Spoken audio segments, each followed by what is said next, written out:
دنیا میرے آگے میں ایک مرتبہ پھر آپ کا خیر مقدم. جناب مشتاق منہاج صاحب، زیادہ بہتر یہی ہے اپنی تھیوریاں رکھو اپنے پاس. خواجہ محمد آصف صاحب بہت سینئر ہمارے مسلم لیگ کے رہنما ہیں، ذاتی دوست ہیں بھی ہیں. اللہ کرے آج سیاستدان نہ بنے، اندر کی بات بتا دیں. یہ بتائیے جی، آپ کی پارٹی اب یہ چاہ رہی ہے مڈ ٹرم الیکشن ہو؟ نہیں، آپ سوچ بچار نہ کریں، کمٹ کریں.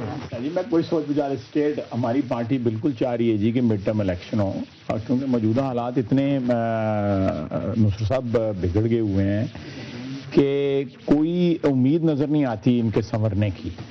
اور جمہوری جو ایک طریقہ جو ہے کہ دوبارہ جو ہے الیکٹڈ ریپرزینٹیٹیو جو اس وقت موجود ہیں دوبارہ عوام کے پاس جائیں اور نئی مینڈیٹ لے کے آئیں. اس لیے کسی کو جن لوگوں کو اپنے اوپر اعتماد ہے یا جن کو اپنے ووٹروں پہ اعتماد ہے ان کو کوئی پرابلم نہیں ہونی چاہیے، یا جن کا پچھلے 2-2.5 سال کا ریکارڈ اچھا ہے ان کو بھی کوئی پرابلم نہیں ہونی چاہیے. اور میرا خیال ہے کہ یہ ایک بڑی ہیلدی بات ہے. اور تمام دنیا کے جو جمہوریتیں ہیں جس میں خصوصاً پارلیمنٹری جمہوریتیں ہیں وہ ساری کی ساری جو ہے مڈ ٹرم الیکشن. آپ جو ہیں آپ نووس نہیں ہیں پالیٹکس کے. جی ٹھیک ہے جی. مڈ ٹرم الیکشن کے 2-3 طریقے ہیں. ایک تو یہ ہے کہ جو موجودہ وزیر اعظم ہیں خود ہی ان کے دل میں خیال آئے کہ جناب یہ ہاؤس نہیں چلنے والا، وہ کہیں کہ آئی کال فار فریش الیکشنز. آج جو ان کی تقریر جو انہوں نے وزیر اعظم صاحب سے کی اس سے تو اس میں بڑی ڈیفائنس تھی. ٹھیک ہے نا جی. ایک منٹ. دوسرا سر طریقہ یہ ہے کہ آپ ان کو کوئی ووٹ آؤٹ کر دیں. اب آپ لوگوں نے فلرٹ کیا، آپ کے پاس سنا ہے راجہ ظفر الحق صاحب آئے تھے، چودھری ارشد صاحب آئے تھے، وہ تیار تھے چودھری شجاعت اور آپ کے پرویز صاحب، لیکن آپ نے نام دیا کیونکہ وہ رول میں ہوتا ہے کہ آپ نے کہتے ہیں یسر رضا گیلانی صاحب کو ہٹا کے تو فلاں کو بنائیں گے وزیر اعظم. آپ نے نام دیا چودھری نثار کا تو معاملہ بگڑ گیا، ورنہ آپ ووٹ آؤٹ کر دیتے. نہیں نوفل صاحب، یہ بہت دور کی جو ہے یہ اسپیکولیشن ہے. ایسی کوئی بات نہیں ہوئی، ایسی کوئی بات نہیں ہوئی. ہمیں جو ہے جو نظر آ رہا ہے وہ یہ تھا کہ جو یہ جو مسلم لیگیں اکٹھی ہوئی ہیں یا لوگ سپیکولیٹ کر رہے تھے کہ اس میں ایم کیو ایم بھی ساتھ جو ہے وہ ساتھ دے گا اگر کوئی اس قسم کا سلسلہ بنا، اور ہو سکتا ہے کہ فاٹا اور جے یو آئی اور اے این پی الٹیمیٹلی شامل ہو جائے. تو یہ سارا جو ایک جلوس بن رہا تھا اس میں بیسیکلی جو ہم لوگوں نے شمولیت سے انکار کیا جس کی وجہ سے وہ سارا سلسلہ رکا. ہمارے انکار کی وجہ جو ہے وہ میاں نواز شریف صاحب کا ایک سٹینڈ ہے، کنسسٹنٹ سٹینڈ ہے کہ ہم کسی سپانسرڈ یا انجینئرڈ موو کا جو ہے وہ حصہ نہیں بنیں گے. دوسرا یہ جو ہمیں رکاوٹ نظر آ رہی تھی کہ اس میں کسی کی ذات کا جھگڑا نہیں تھا، کسی کے کہ کس نے وزیر اعظم بننا ہے یا اس طرف کون ہے جس کو قبول، وہ ایک علیحدہ ایشو ہے، وہ ہمارا ایک علیحدہ ایشو ہے کہ ہمیں ان کے ساتھ اتحاد قبول نہیں ہے، وہ بھی ہم نے واشگاف الفاظ میں بتا دیا ہوا ہے. لیکن اس ایشو پہ کہ ہم ایک مخمصے سے نکل کے ایک سچویشن میں سے نکل کے جو آج جس کو سارا ملک جو ہے ساری قوم جو ہے فیس کر رہی ہے، ایک بغیر کسی روڈ میپ کے بغیر کسی پلان کے ایک نئے سلسلے میں داخل ہو جائیں، ایک نئے فیز میں داخل ہو جائیں جس کے کوئی مضمرات جو ہیں وہ نہ ہماری سمجھ سے بھی باہر ہیں اور وہ ہمارے کنٹرول میں نہیں ہے. لیکن خواجہ صاحب آپ تو میثاق پاکستان کی بات کر رہے ہیں، آپ میں اسی کی طرف بے شک آپ ہیں، لیکن جب ہم میثاق پاکستان کی بات کریں تو پھر مڈ ٹرم تو نہ آئے نا. مڈ ٹرم تو اس طرف جا رہا ہے جیسے آپ کے مخالفین یہ کہہ رہے ہیں کہ کوئی شاہ عبداللہ کے ساتھ مشرف کے ساتھ ایک معاہدہ تھا وہ دسمبر میں ختم ہو رہا ہے، آپ شاید اس طرف جا رہے ہیں. مشتاق یہ جو ہے نا یہ داستان قصہ خوانی جو ہے یہاں پہ وہ بڑی بہت زیادہ پاپولر ایک پیش ہے ہمارا مشغلہ ہے کہ چھوٹی سی بات ہوتی ہے اس میں 2-4 بڑے نام لگا کے اس سارے قصے کو جو ہے نا دلچسپ بنانے کی کوشش کی جاتی ہے. ایسی کوئی بات نہیں ہے. دیکھیں اگر ہمارا ہے کہ اگر کوئی تبدیلی آنی ہے تو تبدیلی کس لیے، اس کے آبجیکٹیوز کیا ہوں گے، اس کے مقاصد کیا ہوں گے اس تبدیلی کے. ہم نے یہ کرپشن کی پرابلمز ہیں، اکانومی کی پرابلمز ہیں، یہ کس طرح حل کرنی ہے. ایک پورا پروگرام ہونا چاہیے. تبدیلی فار دی سیک آف تبدیلی جو ہے وہ نہیں آنی چاہیے. خواجہ صاحب الیکشنز کیا ہو سکتے ہیں؟ جی بالکل ہو سکتے ہیں. آپ نے جو آرگومنٹ دی ہے نا کہ بلدیاتی انتخابات، دیکھیں بلدیاتی انتخابات کا ڈائنامکس جو ہیں وہ بالکل مختلف ہیں اور جنرل الیکشن جو ہے وہ اس کی ریکوائرمنٹ بھی مختلف ہے، اس کا جو کلچر ہے یا اس کا ڈائنامکس جو ہے وہ بھی بالکل مختلف ہے. دو بالکل مختلف چیزیں ہیں. بلدیاتی الیکشن جو ہے وہ مختلف بنیادوں پہ مختلف طریقے سے لڑے جاتے ہیں. لوگ گیدرنگ اس میں بھی ہوتی ہے. گیدرنگ نہیں, دہشت گردی کا کوئی ایشو نہیں ہے. دہشت گردی کا کوئی ایشو نہیں ہے. الیکشن ہو سکتے ہیں. دہشت گردی کو ہمارے ملک میں کچھ 6 مہینے سال میں ختم تو نہیں نہ ہو جانی. We'll have to live with it. نہیں Khawaja sahib, but you people are jumping the گن.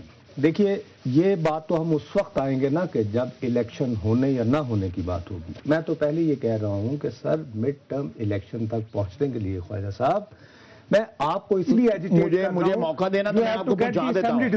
میں آپ کو پہنچاتا ہوں وہاں تک لے کر جائیں. دیکھیں یہ جو موو پچھلے مہینے 1.5 مہینے سے چل رہی تھی اس میں پی ایم ایل این نے کوئی رول ادا کرنے سے انکار کیا. ٹھیک ہے کہ ہم جو ہے اس طرح کا کوئی ہیزرڈ جو ہے موو کرنے کو تیار نہیں ہے. آپ کی یہ جو بات ہے نا, آپ کے لیڈر میاں محمد نواز شریف صاحب نے کیمرے کے اوپر جب ہم راجن پور جا رہے تھے مجھے اور مشتاق منہاس کو کیٹیگوریکلی کہا کہ میں کسی کے کہنے پر کسی کے لیے کسی ڈی اسٹیبلائزیشن گیم کا حصہ نہیں بنوں گا. بالکل انہوں نے ہمیں کہا. تو یہ بار وہ رپیٹ کر رہے ہیں, بار بار ہماری پارٹی رپیٹ کر رہی ہے.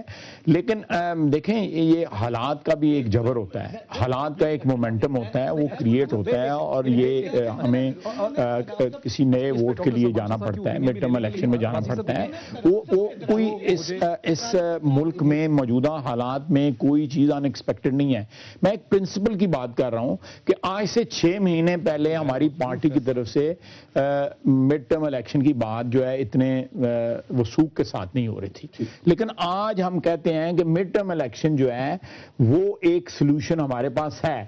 وہ گیلانی صاحب نے آج کہا ہے کہ جی میں تو یہ کام نہیں کروں گا, لیکن وہ حالات کا ایک اپنا جبر ہے. دیکھیں میں آپ کو ایک یہ موجودہ تو کیا پھر کسی لانگ مارک کی طرف جائیں گے. میری بات سنیں. دیکھیں لوگ جو ہے ان کے برداشت جو ہے مہنگائی کا, آپ دیکھیں جو کل جو بم چلایا ہے انہوں نے, وہ اتنا لوگوں کے لیے قابل برداشت ناقابل برداشت ہو گیا. قابل برداشت نہیں رہا ہے. لیکن وہ اسمبلی اس کی بات سنیں. اس کے بعد جو ہے یہ جو کرپشن کا ہے, آپ دیکھیں انہوں نے حبیب اللہ وڑائچ جس کے بیٹے نے زمین بیچی تھی اس کو تو پکڑ لیا ہے, لیکن جنہوں نے خریدی ہے ان کو نہیں پکڑا. دیکھیں یہ کیسا تضاد ہے. کرپشن جو ہے اس کا سیلاب آیا ہوا ہے, ان کو چھٹی پہ بھیج دیا ہے. جو بندہ جس نے لٹایا قومی خزانے کا پیسہ اس کو نہیں پکڑا, اس کو پکڑا. آپ کو کچھ چیز جو ہے آپ کی روپے کی چیز آپ کی 1.5 روپے میں خریدتا ہے, آپ بیچنے کو تیار ہیں. آپ کو کیا فرق پڑتا ہے؟ جس نے خورد برد کیا قومی خزانے اس کو کچھ نہیں کہا. یہ کس قسم کا احتساب ہے؟ اس کے بعد میں ایک اور آپ لیکن بھائی صاحب یہ بھی بات کرپشن بھی چلو انتہا کی ہوگی, لیکن پھر بھی پرائم منسٹر نہ چاہے گا تو نہیں. دیکھیں جی پرائم منسٹر صاحب اب پیپلز پارٹی نے مثلا وہ بتائیں کہ آخر آپ کیسے مجبور کریں گے. یہ حالات میں آپ کو یہ حالات جو ہے نا آپ کو مجبور کر دیں گے, اس کا پریشر جو ہے آپ کو مجبور کر دے گا. نہیں تو دوسرے جو آپشنز جو ہے نا وہ اس سے بہت زیادہ خطرناک ہے. یہ آئین ہے. نہیں سر, ایک پاسبل سیناریو ہے, ظاہر ہے یہ آپ کی پریولیج ہے, ہر سیاستدان کا یہ پریولیج استحقاق ہوتا ہے کہ اس نے جو چیس لگائی ہوئی ہے میڈیا کے ساتھ شیئر نہ کرے. ٹائمنگ یہ ساری بات at one point in time for example آپ نے ذہن میں کوئی ڈیڈ لائن گیم تو سر کسی اور کے پاس ہو. میرے عزیز ہم وطنوں والے بھی تو آ سکتے ہیں, وہ کہیں کہ نہیں جی الیکشن ابھی تو نہیں ہو سکتے, احتساب, اور احتساب کے لیے پھر آپ کے بندے بھی, اور اس کے بعد انتخاب جو ہے اس کے بعد نظام مصطفیٰ سے بڑی تحریک تو نہیں چلا لیں گے. منسٹر صاحب کو اور ان کے ساتھ جو ان کے کولیگ جو ہیں, پریزیڈنٹ صاحب ہیں, سب وزراء ہیں, ان کو پتہ ہے کہ خرابیاں کیا ہیں. سب سے بڑا اس ملک کے اس حکومت کے اوپر جو اس وقت الزام ہے وہ بے شمار کرپشن کا ہے. نہ صرف کرپشن کا ہے بلکہ کرپشن کو فروغ دینے کا الزام ہے کہ نہ کرپشن روکتے بھی نہیں ہیں, اور ساتھ سپریم کورٹ اگر اکاؤنٹیبلٹی کرنے کی کوشش کرتا ہے تو سپریم کورٹ کی اکاؤنٹیبلٹی کے جو اقدام ہیں ان کو ریزسٹ بھی کرتے ہیں. اور یہ میں سمجھتا ہوں کہ یہ میں اس وقت اس کو ریشنلائز کرنا یا اس کو جو منطقی اس کی کوئی ایکسپلینیشن دینے کی کوشش نہیں کروں گا, لیکن موجودہ حالات جو ہیں وہ اگلے 4, 5, 6 مہینے میں عوام کے لیے قابل برداشت نہیں. اچھا بھائی صاحب میں یہاں پہ کیونکہ بریک کا وقت ہوا ہے, ناظرین حاضر ہوتے ہیں ایک وقفے کے بعد.